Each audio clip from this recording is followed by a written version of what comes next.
자, 오늘 말씀을 보겠습니다. 우리 구약 성경입니다. 다니엘서 보겠습니다.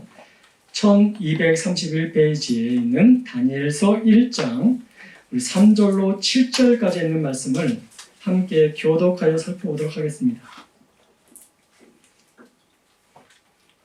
왕이 환관장 아스부나스에게 말하여 이스라엘 자손 중에서 왕족과 귀족 몇 사람을 곧 능력으로 여호와 아름다우며 모든 지혜를 통찰하며 지식에 가하며 황무에 익하여 왕궁에 살만한 손을 내려오게 하였고 그들에게 갈대아 사람의 학문과 언어를 가르치게 하였고 또 왕이 지정하여 그들에게 왕의 음식과 그의 마시는 포도주에서 날마다 쓸 것을 주어 3년을 기리게 하였으니 그 후에 그들은 왕 앞에 서게 될 것이더라.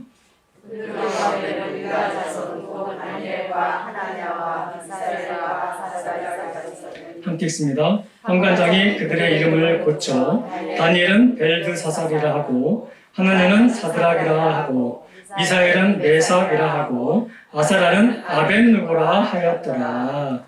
아멘. 잠시 기도합니다. 참 좋으신 아버지 하나님 감사합니다. 이제 하나님의 말씀을 듣고자 합니다. 전한 자의 입술과 듣는 자의 귀를 하나님께서 주장하여 주셔서 성령께서 충만케 하여 주셔서 아버지 하나님 그 말씀되게 우리 삶 가운데 각인되게 하시고 살아낼 수 있는 힘을 더하여 주옵소서. 감사드리며 예수님의 이름으로 간절히 기도드립니다. 아멘. 할렐루야. 사랑하는 성도 한 주간도 평안히 잘 지내셨습니까? 명절도 잘 보내셨고요. 얼굴들을 보니까 기름이 조금 흐르는 거 보니까 잘 드신 것 같아요. 참 감사합니다. 여러분들 혹시 저를 보실 때 제가 누구를 닮은 것 같습니까? 혹시 이병헌이나 혹시 정우성 같은 사람을 닮은 것 같이 보이지 않습니까? 에이, 목사님 명절을 지내고 나서 무슨 헛소리를 저렇게 하시나 하실 수 있겠는데 얼토당토하는 얘기죠. 그들의 미모를 제가 따라갈 수는 없지 않습니까? 근데 여러분, 제가 이 말을 지속적으로 계속해서 반복해서 여러분들에게 말한다면 어느 순간 착각이 나서 한순간 그렇게 보일 수도 있겠네 마음이 들 수도 있을 거라는 것이죠. 그것이 다른 말로 말하면 쇠뇌한다라고 말씀드릴 수가 있습니다. 여러분, 사람을 쇠뇌하기 위해서는 세 가지 요소가 필요한데요. 여러분, 반복적으로 또 지속적으로 속도 있게 이 세 가지를 계속해서 반복해서 말한다면 사람들의 그 사고를 바꿀 수 있는 정도가 된다고 말합니다. 여러분, 우리가 뉴스를 보거나 또 우리 이 북한에 있는 사람들을 보게 되면 세뇌를 당하는 것을 우리가 참 많이 볼 수 있지 않습니까? 또 이단에 빠진 사람들을 보게 되면 그들이 어떻게 저런 데 빠질 수 있을까 생각하지만 그들은 거기가 행복하다고 말합니다. 세뇌 당한 것이지요. 계속해서 반복적으로 지속적으로 처음에는 자기가 가지고 있는 신념과 개념을 가지고 들을 때는 이해가 안 돼서 이걸 거부할 수 있지만 그것을 계속해서 사실인 양 받아들이고 듣게 된다면 그것에 빠져들 수 있는 상황이 되어진다는 것이지요. 사랑하는 성도 여러분, 쇠뇌의 사전적인 의미가 이렇습니다. 제가 한번 읽어볼게요. 어떤 사상이나 주의, 신념 등을 머릿속에 주입하거나 또는 받아들이도록 설득하여 본래 가지고 있던 생각이나 행동을 개조하는 일이라고 말합니다. 이것이 쇠뇌라는 사전적 의미입니다. 여러분들, 우리 다른 사람들을 쇠뇌시킨 것, 그게 쉽지는 않지만 그러나 가능하다고 우리는 알 수 있습니다. 저도 세뇌 당할 수 있고 여러분들도 세뇌 당할 수 있습니다. 근데 그 기간적인 차이는 자신이 어떤 신념을 가지고 있느냐에 따라서 좀 다를 수 있지만 대부분의 사람들이 세뇌는 당할 수 있다고 말합니다. 여러분들, 제가 좀 전에 신념이란 말을 제가 말씀드렸습니다. 근데 여러분, 오늘날 요즘 세상 사람들을 보게 되면 신념이 거의 없다라고 말하고 하는 사람들이 참 많아요. 신념이 뭐야? 신념이 무슨 개나 줘버려 라는 말을 하는 사람들이 있습니다. 오히려 신념보다는 자신의 안정과 안전을 위한 삶을 사는 사람들이 참 많이 있습니다. 사실 여러분, 신념이 확고하면 쇠뇌를 당하지 않습니다. 근데 신념이 애매하고 분명하지 않은 경우는 우리가 쉽게 쇠뇌를 당할 경우가 참 많이 있지요. 여러분들, 우리는 기질은 변하지 않습니다. 근데 우리의 신념이 바뀔 때가 참 많이 있습니다. 사랑하는 성도 여러분, 신념에는 큰 의미를 두지 않고 있는 오늘 현대사회에서 여러분들 우리가 어떤 일들 자꾸 보게 되냐면 자신의 불편함과 힘든 것은 참지 못합니다. 그건 기질이라고 말씀드릴 수가 있습니다. 그런데 자신에게 조금만 더 안정을 주면 언제든지 자기가 해냈던 모든 것들을 포기하고 딴 데로 가는 경우가 있습니다. 그것은 신념이 약하기 때문에 우리가 그럴 수 있다라고 말씀드릴 수가 있습니다. 이런 사고가 오늘날 현대인들에게 가득 차여져 있다는 것입니다. 근데 그 신념들을 가지고 여러분들 우리가 오늘 지금 계속해서 다니엘을 살펴보고 있는데 다니엘과 세 친구들은 변하지 않았다는 것을 우리가 알고 있지 않습니까? 그러니까 그것을 보면서 오늘날 현대인들은 그들을 보면서 뭐라고 생각하냐면 저거는 불가능하다라고 말합니다. 왜냐하면 그들도 세뇌당할 수 있는 자리에서 세뇌당하지 않았다는 것은 오늘날 우리의 삶을 통해서는 도저히 그것을 받아들일 수가 없어요. 왜? 사람들은 다 변하니까, 세뇌당하니까 라고 말씀드릴 수가 있습니다. 그렇다면 오늘 제가 전하는 메시지의 핵심이 뭘까요?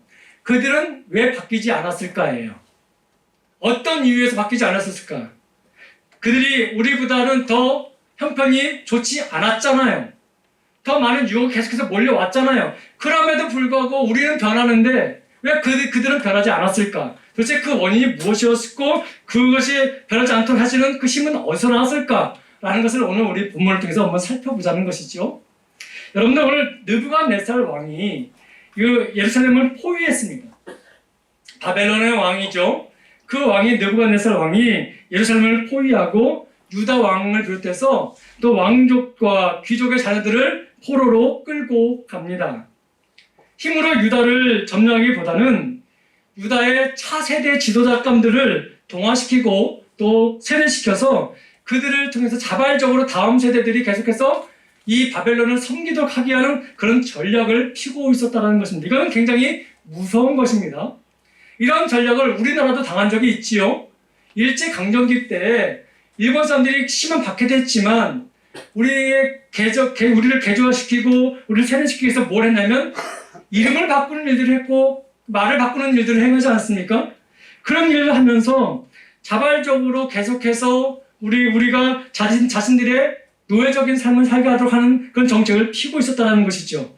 이것은 일본만뿐만 아니라 먼 옛날에도 이런 작업들을 계속 해왔다는 것을 우리가 알 수 있습니다. 여러분, 그들은 강력한 힘을 가지고 계속해서 자신들의 강한 그 문화와 또 지식과 경험들을 그들에게 정신적으로 심어주면서 세뇌시키기 시작한 거예요. 다니엘과 그 세 친구들의 정확하게 몇 살 때 그들에게 포로로 끌려갔는지 성경은 정확히 말할 것 같지 않지만 그들을 뭐라고 부르냐면 소년이라고 부릅니다. 그리고 여러분 생각해 보시기 바랍니다. 다니엘이 포로 생활 70년 동안 살았다는 것을 다 알고 있지 않습니까? 그것을 보면서 대략적으로 이들이 10대 때의 삶이요, 10대 때 포로로 끌려갔다는 생각을 다 대부분 그렇게 받아들이고 있습니다. 14살에서 18살 정도의 소년들이 포로로 끌려갔다라고 우리가 생각할 수가 있게 되지요. 근데 말이죠, 이들은 아무나 끌고 가지 않았습니다. 제가 서두에 조금 전에 말씀드렸지만 왕족과 귀족의 자녀들을 데려갔다고 말했습니다. 근데 왕족과 귀족의 자녀들하고 다 데려간 것은 아니고요.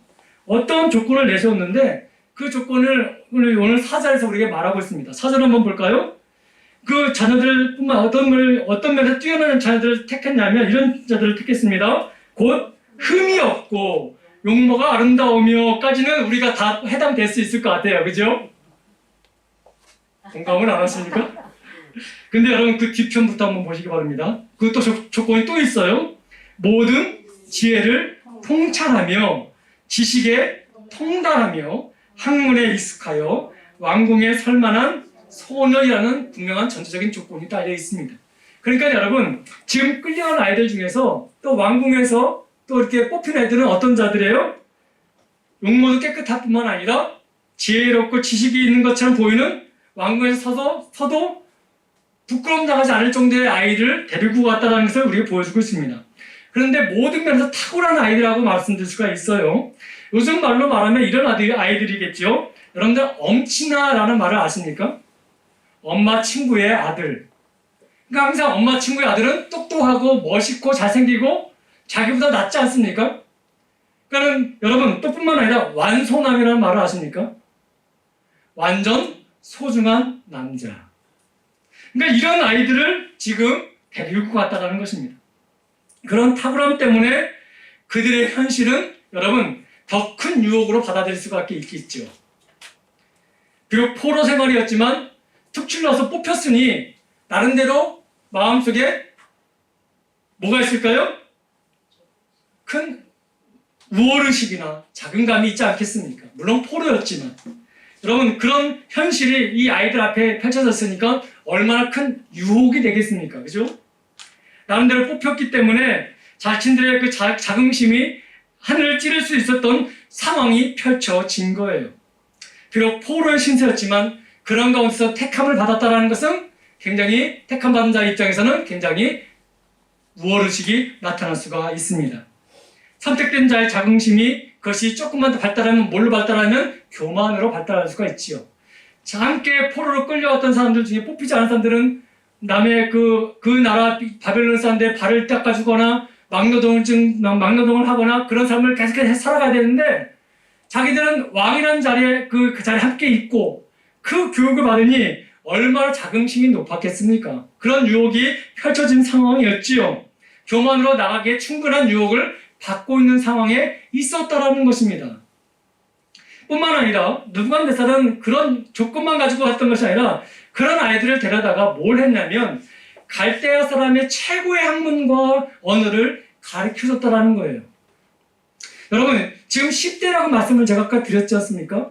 14살에서 18이라고 말씀드렸는데 그 아이들의 정체성이 확립됐다라고 우리가 단정지을 수가 없지 않습니까? 그래서 여러분 우리나라의 법에도 어린아이가 죄를 범하면 촉법선언이라고 해가지고 죄를 묻지 않는 우리 법이 있지 않습니까? 그러니까 정체성이 확립되지 않는 상태에서는 그래도 우리가 용납을 하는 그런 용서의 법이 있다는 것이죠. 그런 시대의 아이들이었다는 것입니다. 근데 여러분 당시의 최고의 학문이 무엇이었냐면 갈대아 사람들이 가르쳐준 학문이었다고 말씀드릴 수가 있습니다. 그들의 학문이 무엇이었냐면 점성술입니다. 별을 보고 미래를 판단하고 되어질 일을 바라보는 그런 일들을 우리가 알 수 있지 않습니까? 여러분들 우리가 신약을 보게 되면 그 동방 박사들이 뭐를 보고 따라왔다고 하죠? 별을. 그게 그 점성술이라는 것이죠. 그런 것들을 가르쳐줬고 또 꿈 해몽이 아주 귀한 학문 중에 하나였습니다. 그래서 여러분 우리 다니엘서를 쭉 보게 되면 왕이 꿈을 꾸면 그 신하들이 뭘 해야 됐죠? 꿈 해몽을 했었어야 돼요. 그 꿈 해몽을 하는 그 학문이 굉장히 높은 레벨에 있던 학문이었다는 것입니다. 그리고 또 영을 분별하고 또 쫓아내는 기술을 하는 그런 갈대의 언어 학문들을 이 아이들에게 3년 동안 강압적으로 시켰다는 거예요. 근데 사실 이 강압적으로 시켰지만 당시에 다른 모든 사람들이 그 학문을 배우기 위해서 그냥 유학으로 온 사람들도 많았고요. 그 자리에 그것을 배우기 위해서 많은 사람들이 투자한 사람들도 많았다고 사사에 우리가 살펴볼 수가 있습니다. 근데 여러분 이 학문들 정말 그때 당시에 최고의 학문이었던 이 학문들을 율법은 금지하고 있었다는 거예요. 여러분 하나님이 점치는 것을 허락했습니까? 아니지요. 하나님이 사주를 보면서 운명을 판단하라고 말씀하신 적이 있습니까? 그런 적이 없었습니다. 그것을 하지 말라고 하셨지요. 운명을 바꾸는 모든 기술과 학문을 하나님은 율법으로 금지하셨습니다. 근데 하지만 이들은 억지로 3년 동안 그런 공부를 하게 됩니다. 세상에서 가장 발달된 학문이라는 전제하에 그것을 가르쳐 줍니다. 왜 그것을 가르쳐 줬을까요? 그것을 섬기는 나라가 지금 강대국이니까 거기에서 이 아이들을 인재를 키우기 위해서는 그것을 습득시켜 줘야 되니까 가르치셨다는 것이죠. 여러분 자세히 생각해 보세요.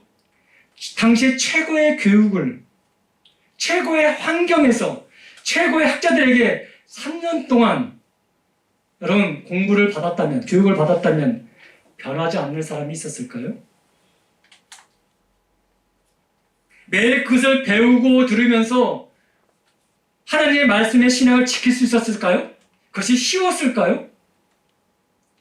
저같이 공부도 마치고 신앙의 개념이 섰어둠에도 불구하고 새로운 학문이 이렇게 계속해서 주입적으로 온다면 저도 그것을 유혹에 넘어올 수밖에 없는 상황이 펼쳐질 거예요. 근데 이 아이들은 어떤 아이들이라고 했어요? 아직 정체성이 확립되지 못했던 10대 아이들이 이런 교육을 지금 받고 있었다는 것이죠. 그러니까 그들 앞에 펼쳐졌던 이 모든 유혹은 반복적으로 계속적으로 그들에게 펼쳐지고 다가오고 유혹으로 다가오고 있는 상황이었답니다.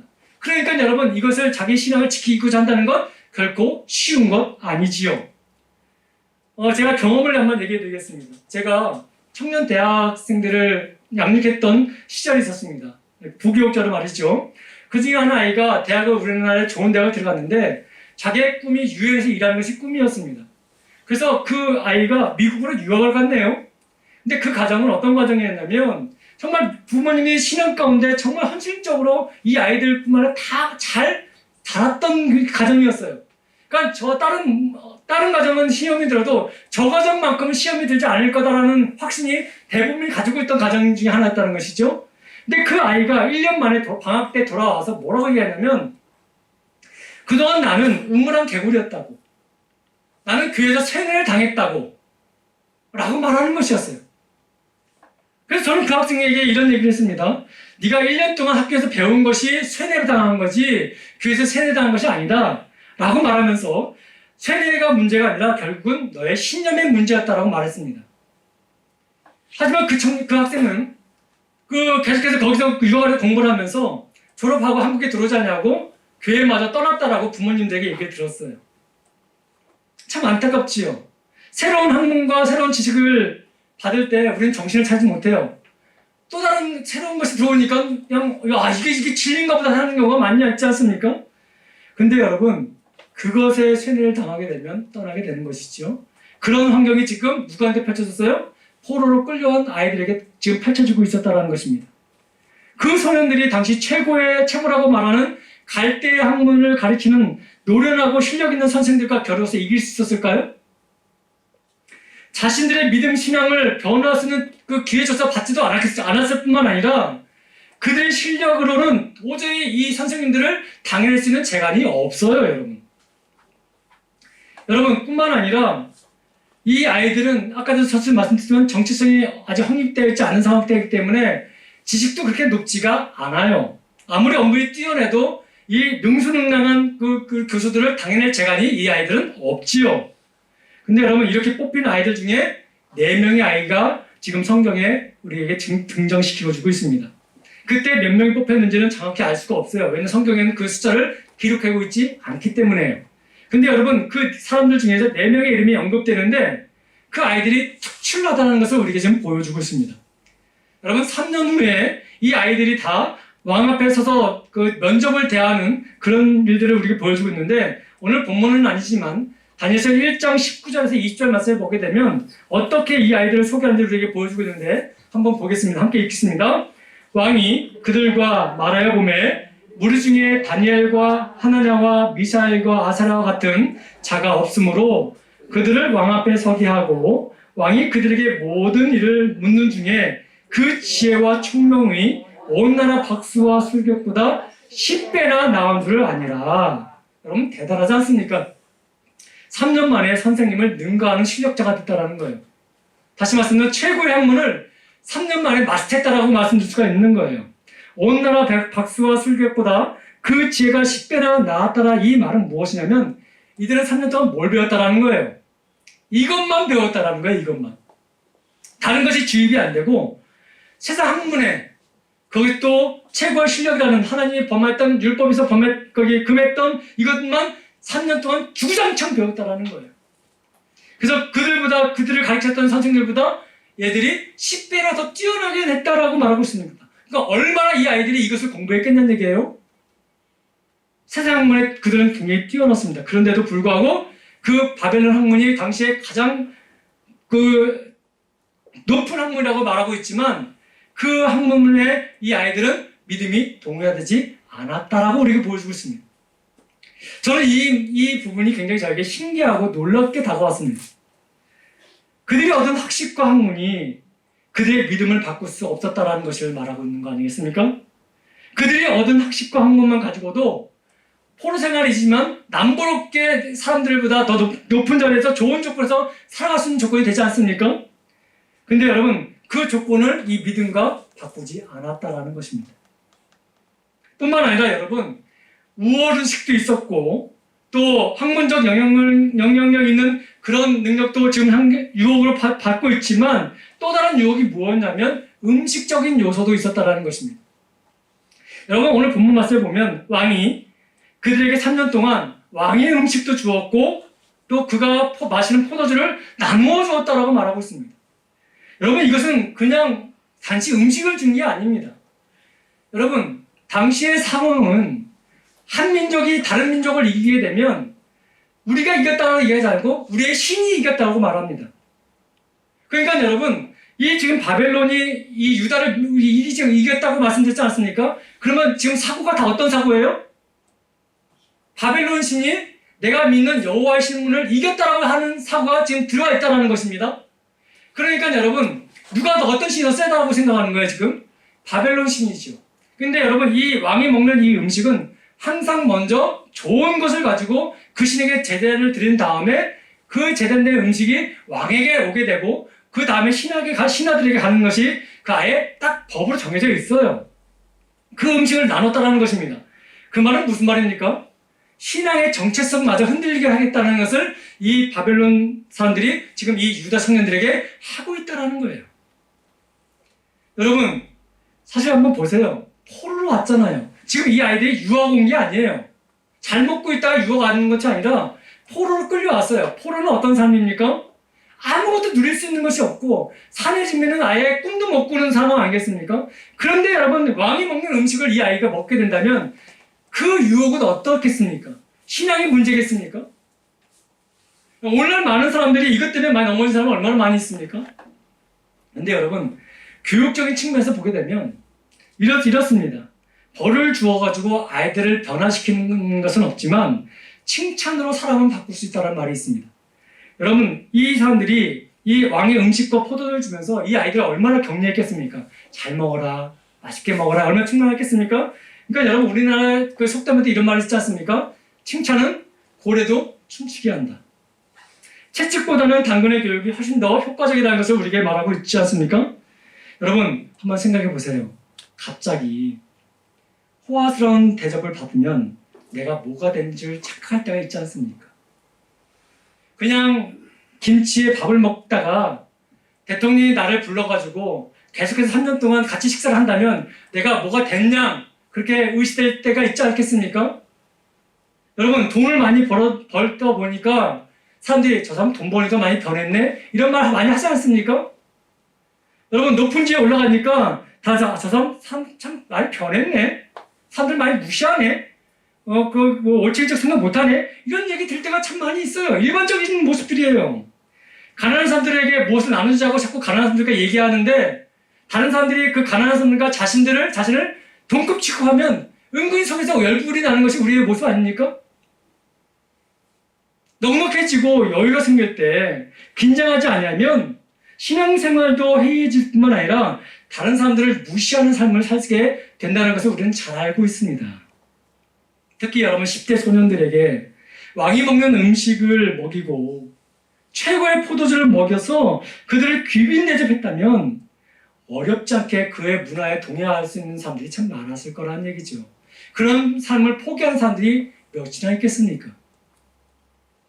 포로로 잡혀와서 구질구질하게 막노동하면서 평생 그렇게 살아야 될 줄 모르는 그런 현실 속에서 구별하여 택함을 받고 평생 호화롭게 살면서 그런 삶을 살 수 있도록 기회를 주는 그것을 마다한다고요? 절대로 그건 쉬운 일이 아닙니다. 특권을 부유하고 최고의 학문을 제공하고 왕의 산의 진미를 먹도록 하는 그 느부갓네살은 그러면서 은근슬쩍 뭘 하냐면 너희들의 이름을 바꾸기를 하는 그게 진행하게 됩니다.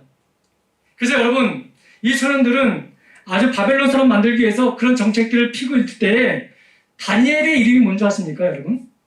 다니엘은 여호와 하나님이 나의 심판자라는 뜻이에요.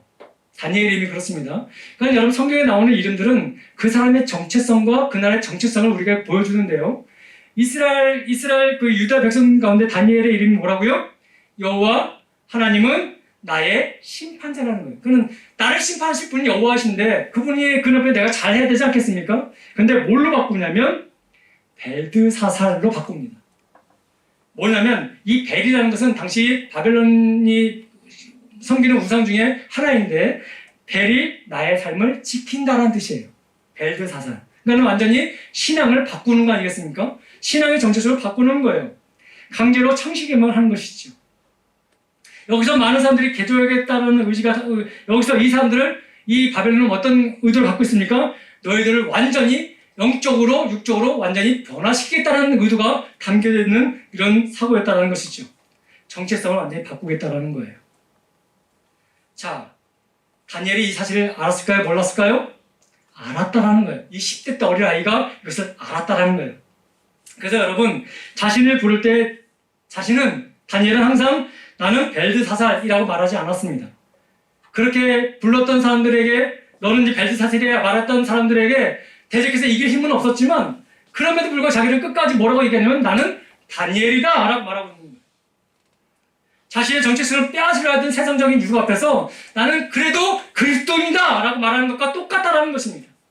근데 안타깝게도 오늘날은 우리가 그리스도인에도 불구하고 그 그리스도인을 쉽게 버릴 때가 참 많았어요. 자꾸만 유혹과 안정만 주면 언제 난 그리스도 아니야 라고 말하는 사람들이 참 많이 있지 않습니까? 그것을 보면서 경각심을 우리가 받을 수가 있는 거예요. 다니엘은 끝까지 저항하면서 나는 정체성을 가진 사람이다. 다시 말씀드리면 나의 심판자는 너희가 말하는 벨이 아니라 여호와 하나님이시다라는 것을 끝까지 말하고 있습니다. 그것이 한순간만 있었던 10대의 혈기로만 말한 것이 아니고요. 그가 여러분 계속해서 왕이 바뀝니다. 근데 여러분 오늘 읽지 않았지만 6장에 보게 되면 다니엘이 사자굴에 던져지는 사건이 발생되는데 그 사자굴을 던질 때의 왕이 누구였냐면 이 느부갓네살이 아니에요.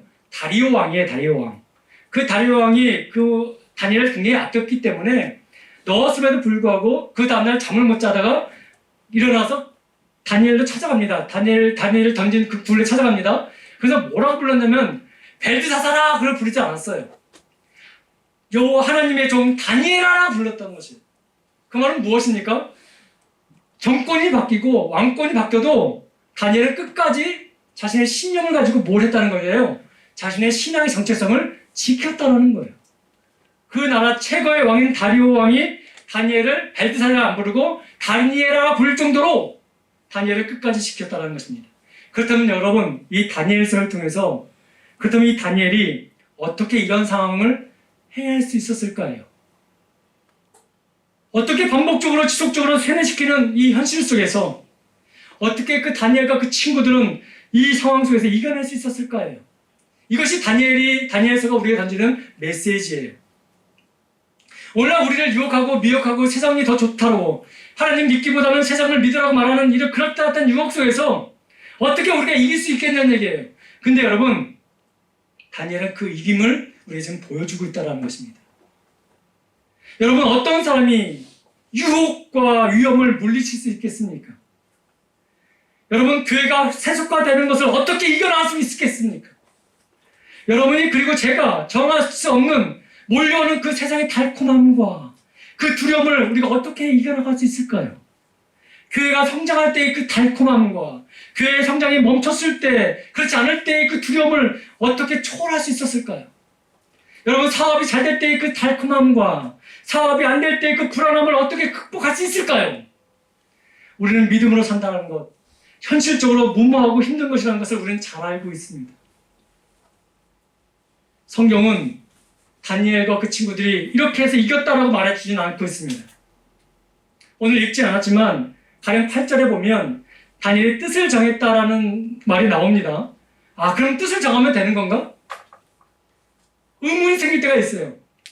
근데 여러분, 우리가 늘 뜻을 정하고 있지 않습니까?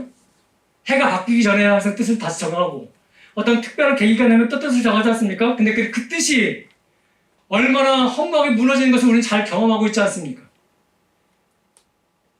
여러분, 하지 말아야겠다라는 다짐을 수없이 하지만 불쑥불쑥 솟아오는 그 유혹과 분노 앞에서 속절없이 무너지는 경험들을 우리는 얼마나 많이 하고 있습니까? 목사님, 저도 얼마나 많이 하고 있고 여러분들은 얼마나 많이 하고 있습니까? 정말로 다니엘과 같은 사람이 되고 싶은데 그러지 못하는 내 자신을 볼 때마다 얼마나 절망스럽습니까? 여러분, 이런 무모한 이 믿음을 지키는 삶이 그렇게 쉬운 게 아닙니다. 근데 여러분, 다니엘은 직접적으로 그런 부분을 보여주고 있지 않지만 다니엘서를 쭉 읽다 보고 깨닫는 것이 하나 있습니다. 다니엘서가 우리에게 주는 교훈이 있습니다. 이 내 친구의 믿음의 위대함을 말하는 것이 아니고요.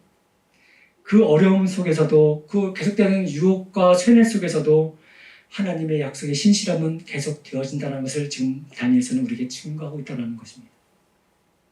하나님의 약속, 여러분, 유다 이스라엘이 멸망당의 70그게 예전에 선지자에게 예언을 했습니다.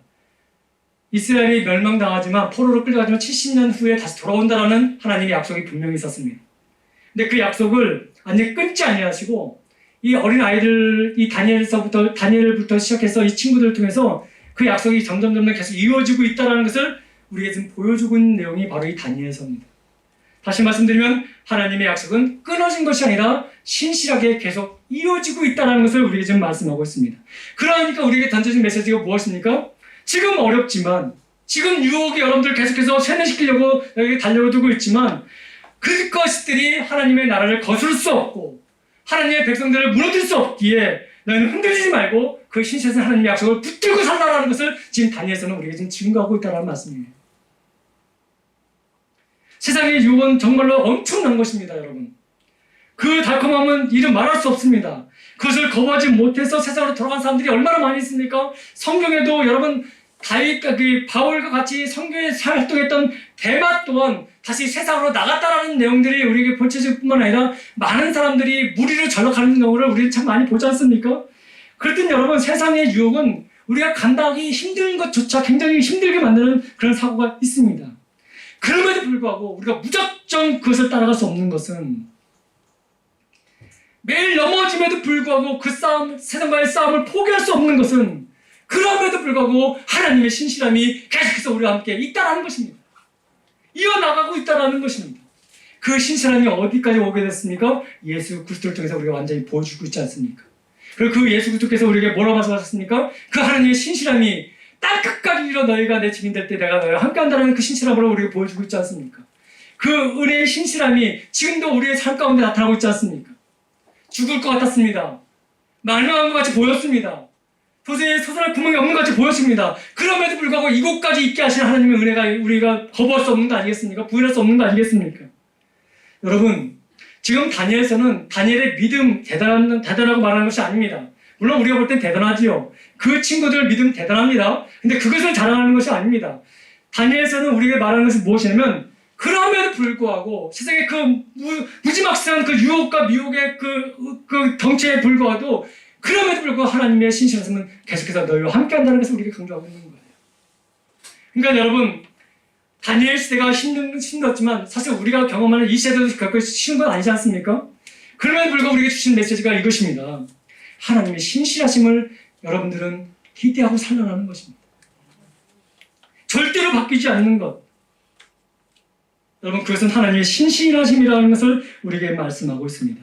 사랑하는 성도들은 이제 말씀을 정리합니다. 저는 세상을 보거나 뉴스를 보게 되면 참 두렵다는 마음이 너무 많이 듭니다. 너무 쉽게 흔들리는 제 자신을 보게 되고 세상의 그런 모습을 보면서 너무 흥분하고 또 그걸 분노하는 내 모습을 보면서 참 이렇게 계속해서 나에게 이렇게 반복적으로 오게 되면 이것에 내가 넘어지지 않을까라는 그런 두려움도 저에게는 있습니다. 물론 여러분들에게 있을 것입니다. 그렇지만 그럼에도 불구하고 제가 이 자리에 그대로 설 수 있는 이유가 무엇인 줄 아십니까? 그럼에도 불구하고 두렵지만 무섭지만 떠나고 싶고 숨고 싶지만 그럼에도 불구하고 제가 이 자리에 설 수 있는 것은 무엇이냐면 그래도 저는 주님 때문에 삽니다라는 것이에요. 예수님만이 나의 만족이고 예수님만이 나의 힘이시며 예수님만이 그래도 나의 생명이라는 그 은혜가 있기에 두렵지만 무섭지만 떨리지만 그래도 이 자리에 서게 하는 힘이 저에게 있게 됐다는 것이죠. 여러분에도 마찬가지입니다. 내가 주를 떠나지 않는 것이 그런 사실보다는 그럼에도 불구하고 주님은 나를 떠나지 않는다는 사실이 저를 견디게 한다는 것이지요. 이것이 다니엘서가 우리가 지금 증거하는 내용입니다. 여러분에게도 마찬가지입니다. 힘든 거 압니다. 여러분들에게 어떤 예기치 못한 남들에게 말을 듣기 부끄러울 정도로 힘든 상황, 어려운 상황이 있을 거라고 저는 생각이 듭니다. 왜냐하면 인생은 다 그러니까요. 상황은 다르지만 그러나 여러분 거기에 낙심하는 사람도 있을 뿐만 아니라 또 그걸 이겨나가는 사람도 있는데 저는 여러분들이 이겨나가는 삶을 살기 원합니다. 근데 이겨나가는 이유가 그냥 그냥 살기 때문에 라는 그런 이유가 아니라 하나님의 신실함 때문이라고 선포하며 살아가는 그런 모습이 있기를 선언합니다. 이것이 진리입니다, 여러분.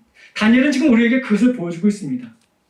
여러분, 절대로 바뀌지 않는 것은 저의 신념이 아니라 세상이 아니라 하나님의 신실함이라는 사실을 저와 여러분들이 늘 그것으로 인해서 일어나는 은혜가 있기를 소망합니다. 여러분, 하나님은 여러분과 함께 하십니다. 다니엘서는 그것을 직접적으로 우리가 보이지 않고 있지만 다른 성경을 쭉 보게 되면 하나님이 함께 하심에, 하나님이 너를 돌보심에, 그들이 강성에 따른 말씀이 끊임없이 우리에게 들려주고 있는 것을 여러분 알고 있지 않습니까? 하나님은 변하신 분이 아니세요. 하나님은 우리를 사랑한다고 하셨습니다. 그 선포는 결코 어떤 상황이 있든지 간에 변하지 않는 것입니다. 그 신실하심을 여러분들 믿으시기 바랍니다. 지금 힘듭니다. 저도 힘들고 여러분도 힘들 것이고 교회도 힘들고 가정도 힘들고 여러분들 직장도 다 힘들 것입니다. 압니다. 어렵습니다. 두렵습니다. 반복적인 세상의 유혹과 달콤함 속에 나의 연약함을 계속 보면서 낙심도 되지만 여러분, 그럼에도 불구하고 절대 변하지 않는 신실하시고 위대하신 하나님이 지금도 나와 함께 하신다. 그분의 역사는 계속 이어져 나오고 있다는 것을 여러분들 믿음으로 고백하시면서 위대하신 주님을 찬양하는 그런 삶이 되길 간절히 소망합니다. 이 한 주도 그렇게 살아가는 저와 여러분들이 되길 간절히 소망합니다. 기도하겠습니다. 참 좋으신 아버지 하나님 감사합니다. 언제나 저희는 연약함을 깨닫습니다. 스스로가 담대하다고 여기기도 하지만 한순간 예기치 못한 작은 것 때문에 무너지는 나의 현실을 보면서 나는 절망할 수밖에 없는 인생이구나 라고 포기하는 삶을 살 때도 참 많이 있습니다. 그런 삶 속에서 하나님의 신실하심을 오늘 다니엘서를 통해서 보여주신 아버지 하나님, 여기 모인 주의 백성들 한 사람 한 사람들이 세상의 유혹 앞에, 쇠뇌 앞에 무기력한 삶을 사는 것이 아니라 그럼에도 하나님이 나와 함께 하신다. 하나님이 약속하심이 변함없이 나와 함께 하신다라는 그것을 붙잡고 다시 일어서는 은혜의 삶을 살게 하여 주옵소서. 하나님 감사합니다. 우리 예담교회가 비록 연약하고 부족하지만 다시 하나님의 선하신 약속을 믿고 다시 나아갑니다. 주여, 은혜 위에 은혜를 더하여 주옵시고 우리 성도들 한 사람 한 사람 한 사람 정말 세상에서 낙심하고 절망한 삶으로 끝나는 것이 아니라 그럼에도 불구하고 하나님을 바라보겠다라는 믿음의 결단으로 다시 일어서는 그런 복된 인생들 다 되게 하여 주옵소서. 감사드리며 예수님의 이름으로 간절히 기도드립니다. 아멘.